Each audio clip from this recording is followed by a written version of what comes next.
This is Real Arizona News.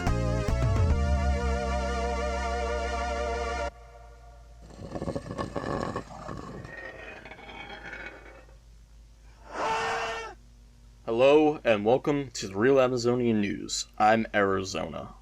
Our top story still sees America reeling from the strange occurrence across the nation as effects to de-ice Baltimore continues, and effects to remove the border over Pittsburgh was postponed after a random person in Boise spontaneously combusted, right as one of the volunteers touched that border. Our bomb story sees the 25th anniversary of some crazy-ass woman from Gilbert attempting to stop a violent video game from being sold in stores nationwide.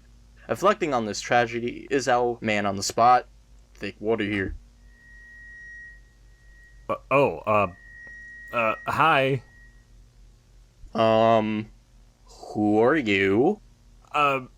Well, I was just walking along, minding my own business, and then the news guy who was here just a moment ago, spontaneously combusted for some reason. So I just picked up the mic and now we're here. But I actually do know quite a lot about this, the thing you're doing a story on, so can I do it? Sure, why not? We're not even on the air. Okay, cool. That means I can say fuck, right?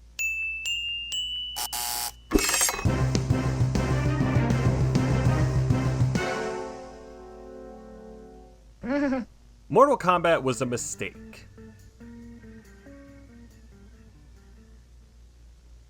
Okay, fine, I'll elaborate. In the wake of the 1993 Senate hearing and the whole violence in video games debate, Mortal Kombat's legacy had been all but cemented. Try as they may, those naughty senators could not stop this series in its tracks. The audience loved the crap out of it. Now, we've already gone over all the controversies Mortal Kombat has been attached to way back in the day, knee-deep in the period where I thought putting on that doobie voice was a good idea, and yet I had only briefly mentioned the countless games that followed in the shadow of its success. As you can likely imagine, a lot of these shameless imitations failed to imitate that success, mostly because they were just crap. I mean, you could argue the original MK games are also just crap, as it was also imitating Street Fighter 2 and simply adding a bit more edginess to the fighting, but at least those games function decently.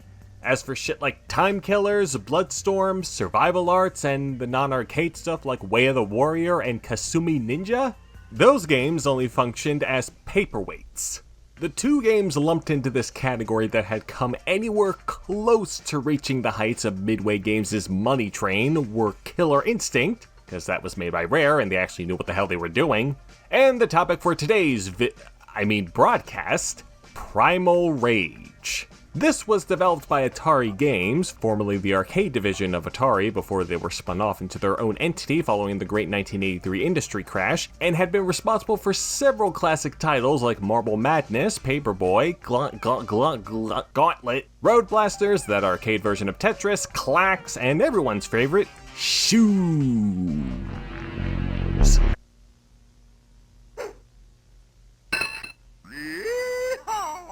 While being published by Time Warner Interactive, which was formed in 1993 after Time Warner acquired Atari Games and their subsidiary Tengen, which Atari had used to make all those unlicensed NES conversions for their own and other folks' arcade games, including the unlicensed version of Tetris that was somehow better than Nintendo's official version. You get all that? Well, don't worry, it only gets more confusing the further you dig into it. Before any of y'all throw heat my way, though, I don't think it's fair to immediately label Primal Rage as a Mortal Kombat clone. Yes, it's a one-on-one fighter with 7 characters, you have a variety of special moves to pull off, and after defeating an opponent you can dispatch them in a supremely brutal fashion. But instead of stupid humans, you get to play as dinosaurs and ape creatures fighting against each other in an epic battle for control of the world following the extinction of humanity, all lovingly crafted via model figures and stop-motion animation, which has aged far more gracefully than the results you'd get from taking pics of a few actors dressed up in shitty costumes pulling amateur kung fu moves in front of a green screen. Regardless of labels, the game was incredibly popular at the time. Over 100,000 cabinets had been produced, and it brought millions upon millions in profits for Atari. This might have been more so due to the large amount of cheap merchandise that spawned from it, but money's money. And with popular violent video games released in the 90s comes controversy from the populace. Well, kind of. Yes, Primal Rage is no doubt an extremely violent game. I mean, just look at some of these finishers.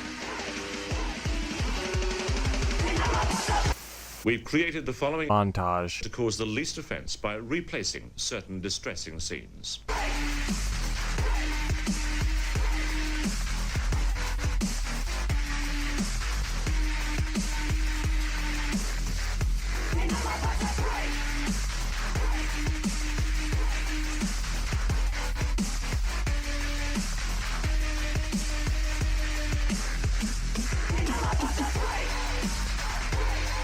Man, I don't know how y'all already have this footage edited together, but it's super convenient. I appreciate it. However, I personally think the Ray Harryhausen stop motion look it went with softened all of that, because it looks pretty freaking goofy compared to that, and I have to imagine that was the general attitude towards it as well. Well, at the time at least, because now they both look goofy. Apparently, it needed several revisions during its time in the arcades to appease those complaining about the violence, but I couldn't verify that. What I can verify is an incident that this local news station deemed worthy enough to make a story celebrating the 25th anniversary of, which they could run in between the standard horrors of humanity they would normally showcase. 2 years had gone by after Primal Rage smashed its way into arcades, and a number of ports for consoles and PC had smashed their way onto store shelves so the devs could further capitalize on the game's success. You may expect the ESRB to have granted these ports with an M rating like they did with the MK ones and the console games ripping them off, but it would appear they also believed primarily Rageworthy looked too goofy to warrant that rating, so they slapped a T rating onto every version while giving it a single descriptor, that being animated blood and gore. I'll cut them some slack there, because they were still in their infancy, but this opened the door for essentially anyone to purchase it without question. The good people at GamePro provided us with this wonderful tale as a headline for their June 1996 issue, detailing how the son of respectable Arizonian citizen, Ellie Ravella, purchased the Genesis version of the game and used a previous GamePro issue to execute those weird special moves and finishers. While any self-respecting mother should have chastised him for being a cheating bastard, Ellie didn't seem to mind that, or any of the game's material, until he got to one very special finisher from a very special character. This here is Chaos. No, not that Chaos, this Chaos. And this fun little ape dude is one of the 3 destructive beasts whose goal is to keep the Chaos intact on this barren wasteland of a planet, and he'll go as far as to piss on his competition to do so. Literally. It's pretty gross, but definitely in tone with the silliness we've already seen with the game, so for many folks, this was rather innocuous. Sadly, Ellie was not one of those many folks. This mama was so aghast with the move, she yanked the game out of her son's Genesis, drove straight back to the store he bought it from, slapped it down on the counter, and demanded both a refund for it and for all versions of the game to be completely removed from store shelves. I guess it's all fun and games and farts and chomps and yeets and brain punches until someone gets pissed at piss. But she clearly doesn't have a chance here, does she? I mean, one mom versus massive corporate profits? You'd think she would get humiliated herself and this story would fizzle out the same way other tales of this sort have too, right? Well, if that's what had happened, we wouldn't be celebrating its anniversary today, now would we, you silly gilly billy? Ellie must have been Ellie must have been very persuasive and loud with her demands, cause she managed to get a big petition going with several signatures, including one from then Senator and soon-to-be presidential race loser, Bob Dole.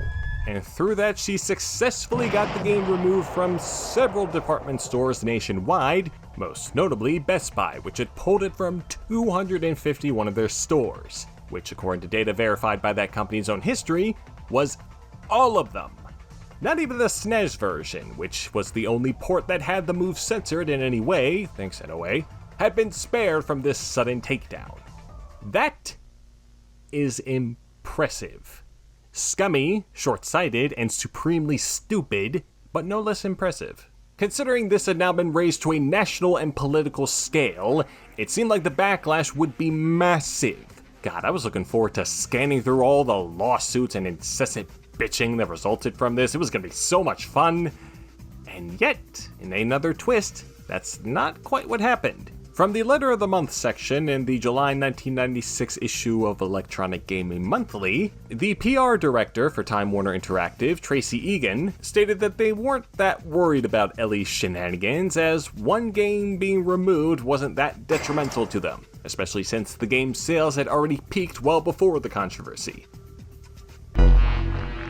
That had stopped them from throwing shade on the concerned parent, as they questioned why she went straight to the retailer to voice her complaints instead of reaching out to the publisher, as they would have been completely willing to listen and reimburse her without incident. They even resubmitted the game to the ESRB to ensure that the T rating was appropriate, and the ESRB reaffirmed that the rating was appropriate, which prompted further questioning from Egan as to why Ellie allowed her 11-year-old son to purchase and play the game if it were inappropriate for him per the rating, which prompted further questioning from me as to whether or not her son actually had purchased this game to begin with, and this wasn't just some sad overcompensation for getting him this game as a Christmas gift in fear that he would develop a water sports kink.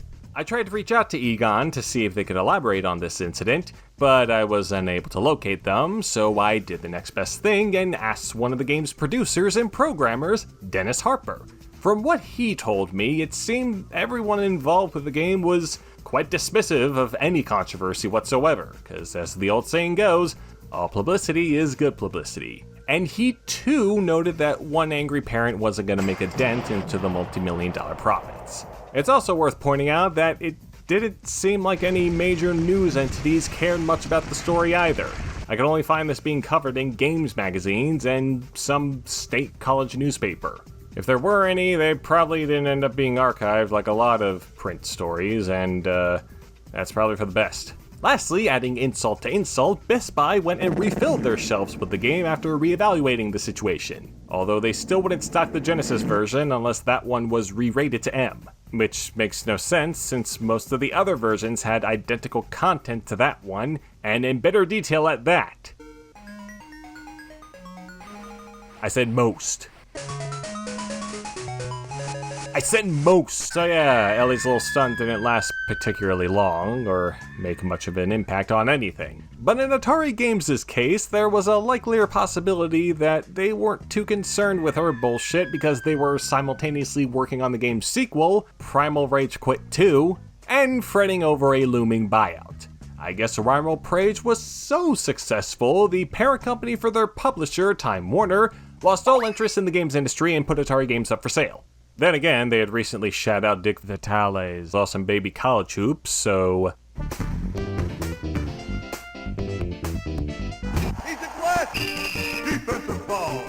Maybe they were just overcompensating for that, who knows.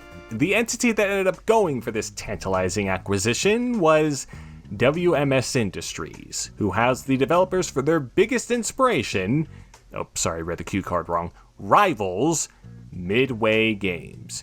And coincidentally, Primal Rage 2 got canned shortly afterwards, despite being well into development, as evidenced from the playable builds that have cropped up over the past few years, through emulators or on actual cabinets. I learned of this possibility from Mr. Harper himself in his reply to the questions I had for him regarding the Ellie incident, and, well, besides that, there have been less salacious theories regarding that game's cancellation, like the production was taking too long and was too expensive, and arcades had been dying out so they didn't think it was going to be worth it. Or they ran out of money settling all the lawsuits with Nintendo over their Tengen crap and they couldn't afford to release it, or some shit like that. And I would have gone with any of those three scenarios instead of Harper's if I hadn't discovered this GDC conference from 2018 covering that game's history and recent resurface, where another of the former developers pretty much confirmed that WMS did a big old dino stomp on its production and killed it for good.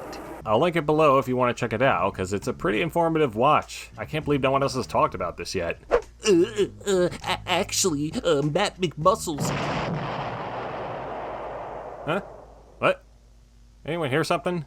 Now, WMS were not so cruel as to prevent them from making any more games, and allowed their newly adopted children to produce some arcade titles under the Atari Games name for a few more years, before they shifted their focus in the console games, got rebranded into Midway Games West, spat out Dr. Muto, and died in 2003. Well, not all adopted children are loved equally. Overall, to reiterate what I said earlier, Mortal Kombat was a mistake. It may be one of the most innovative fighting games of all time, but it paved the way towards this asinine controversy and appeared to inflate WMS Industries' ego so high that they would jump at any chance to piss their competition away, which they did. I have to be honest though, the real reason I'm upset with all of this was because this controversy forced me to try and untangle the mess that is Atari's history again. Like, god damn, I wouldn't be surprised if that's why the other news dude exploded, and not the contrived scenario I made up on a whim. I mean, not the bad luck he had today when someone had touched that dome in Pittsburgh. Very unfortunate. Thoughts and prayers for this man. Okay, I'm bored with this. I'm gonna go now. Alright, thank you, complete stranger. In other news, the Great Hawaiian Mob has just breached the Amazonian border and is 5 seconds away from, your location. Wait, what? Ah, shit, can't these fucks just leave me alone? Well, at least we won't have to deal with any more Ellies. I'll see y'all next time. You say, sir, we got enough info now to keep tracking them. It's good enough, right?